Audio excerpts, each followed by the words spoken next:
How do you set boundaries Ooh. to said friends that you know are not on the same path as you, but you still want to kind of have that friendship there? Yeah. Ooh, that's a good question. I think limit your time Mhm. with them. If you know that this person is always putting you in a negative mindset, I would address it, or I would have to make some changes. And it's not always going to be fun. Sacrificing a friend who wouldn't understand that is important to move forward in life. Dang. The way you put it, sacrificing a friend. Like, it's a childhood friend, you know you love them, they love Of course. you, but they're not. Okay, let me ask you something. What's more beneficial. important, your purpose or that friend? What's more important, your purpose or that That friend. What's more important, the people attached to your purpose or that friend? If they can't elevate with you and grow with you and evolve with you, then they're going to hold you down. They're going to hold you down.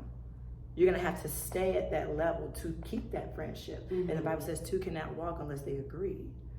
So ultimately, you're already walking in different paths. If you find that friction happening, it's just you either grew out of that relationship.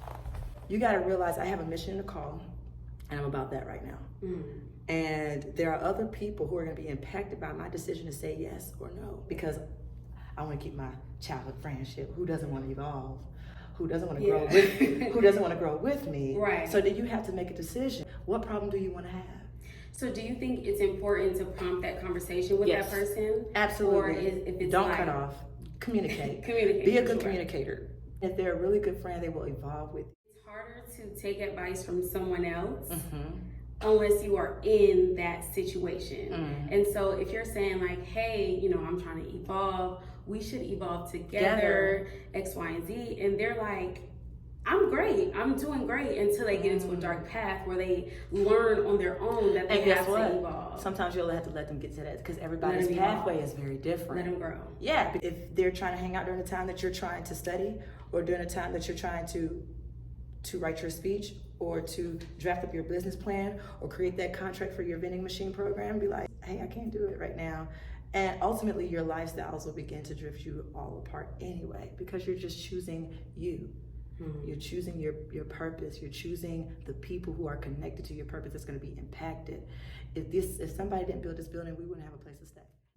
So when you speak about path, Yes. what does purpose mean to you? Before you start talking about your purpose, you got to know who you are. Mm-hmm.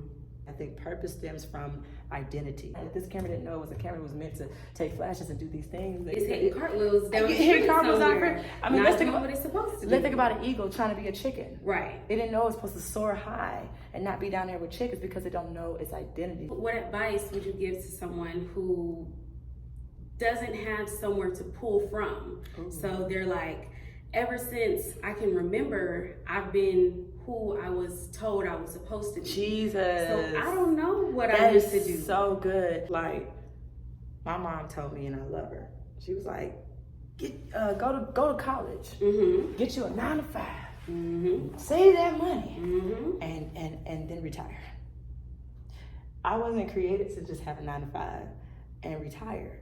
You know what I mean? No, my life is greater than that. My purpose is bigger than that. But I had to find that out for myself. So what I would say, discard everything you've ever heard. Start from scratch. Start from scratch. Discard everything you ever heard. If they say you're supposed to be this, you're supposed to be that, you're supposed to be that, be like, that's cool. I'm gonna put that on the shelf. Right. I want to know for myself. I want to figure it out for myself. Who am I supposed to be? And I'm telling you, that really comes from seeking God. And I feel like every piece of advice is not meant to be taken personally. When someone's giving you advice, it's from their own experience, whether it's something that they've experienced themselves or something that they've experienced the opposite and they're telling you what they wish they would have done. And so if it's a situation like, I wish I would have done this, but I didn't, so let me tell you, how can you speak from that standpoint? Because for example, I was going to go, so I told my mom, I said, well, I knew I was called to the marketplace. 2, I was like, I want to do graphics design, so I was going to go to SCAD here in Atlanta. But you know, because your parents only know what they know. Right. And it was a different generation. It's a different generation.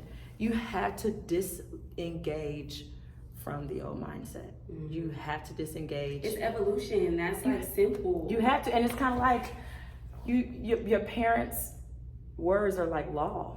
is like God, you know? And I had to disassociate that and just say, they know what they know. And it wasn't really encouraged to start my own business. It wasn't encouraged to be a motivational speaker, to be an artist, to do the things that I felt that was on the inside of me. What is on the inside of me? What keeps you up at night? That's most likely your calling, but then you got to get instruction on, okay, God, I know this is inside of me, but like, how do I navigate this, you know? Wisdom. Question on that. Okay. And this is speaking from personal experience. Yeah. I am one who likes to dive into a bunch of different ideas, a bunch of different hobbies, a bunch of different business plans. Oh yeah. And you know, sometimes it's hard to decipher between, is this something that I should genuinely be doing, or is this just a fun thing that I thought about? It's a cool hobby, but it's not something that I need to be diving into. You're talking to the right person, because I'm what we call a multi-hyphenate. I do everything, like graphic design, videography, motivational speaking, project manager, program manager. I know how to do hair. I could dance, I can sing, I can drum, I can play the piano. So I have a lot of things that I can do to make me money and to get me in places and spaces that I want to be in. Or I just have a lot of things that I could choose from. And I told to God, I was like, man, it's so many things you've blessed me with, so many talents I have, so many gifts I have, so many passions I got. I don't know where to start. Right. You got to choose one thing. If you try to do everything, you'll do nothing. If you try to chase 2 rabbits, you'll end up catching not one of them. But let's say that one thing, the first thing, because it's not one and done. Okay. The first thing that you focus on, Like, it didn't turn out how you need to. How do you turn failure into to force you into the next thing versus keeping you down in that? Yeah, I mean, my graphic design company, I did it for 3 years, and I'm just like, God's like, put it down, shut it down. So you should just feel it. God would tell me to put it down. Okay. It could be very successful, but I was doing it out of my own strength. And he said, this is what your priority is going to be. So it became less about my plan and more about God's plan. All of the skill sets that you have in graphics and branding and design, you're going to use that, but for my vision. Right. Now I'm doing it for my own self. And so it just come full circle. And it came full circle. It That's how happened you for a make a reason. failure Yes. a success. Because sometimes we are operating in our skill, but we're not operating in our purpose. So we're using our skill set, but not for what it was purpose for. I'm designing my own vision instead of someone else's. Because God has placed something on the inside of me. He said, it's time for that to get birthed out. It's time for that to come to the forefront. You've done great building other people's brand. You've done great elevating other people's vision, but there's something in you that I need you to elevate. And I've given you all the skill sets, all the tools, everything that you need to make yourself successful. God told me, do not despise small things. Do not despise small beginnings. This is a very small beginning for me. Yeah.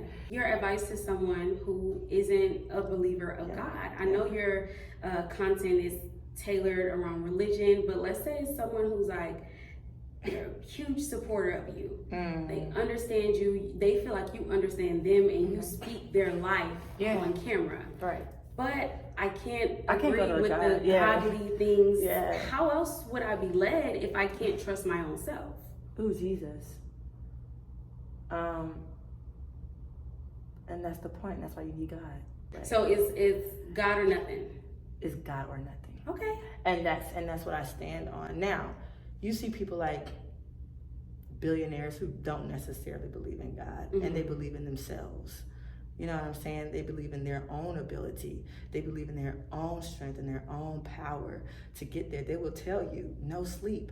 They will tell you, grind, burn the midnight oil, sacrifice your family. Yeah. You may not get that husband or that wife. They may have to sit at home by themselves. Your children, you may miss some basketball games.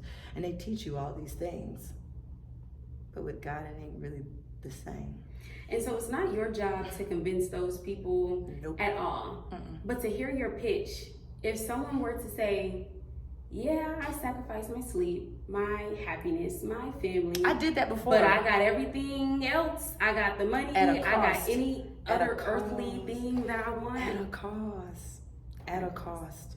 And so it's like a give and take. It's a trade-off. What you were comfortable with, Then that's it's a trade-off. I got you. At a cost. If that's the path, we talk about paths, is that the one you chose? And I was on that path. I had friends that invited me as a surprise birthday party, and I brought my laptop because I had to finish a client flyer. I didn't want that life, so I chose differently. And so if you were those friends and they told me to thrown that party for you. They said, put it away. I said, no, I gotta, I was, and I would have gotten there, and I was getting there. But how do you make those friends see that? Because some people feel like they're being supportive. They're like, oh, she's stuck in this rut. Yeah. She's stuck in this rut. I want her to enjoy her time. This is her party. She doesn't need to be focused on work. Let's live in the now. It's balance. How do you tell that to them? You need balance. You're gonna burn out. There was a guy who also lived by that same philosophy. I said, it's not about the party, it's about your philosophy. And your philosophy is going to kill you. You have to rest. Rest was brought into our life for a purpose. It is a part of the game plan. See what I'm saying? Rest is a tool you use to be successful. And I think that's what people have to realize. You don't burn yourself out. I mean, you can, but you're not going to sustain it. And it's not sustainable. It is not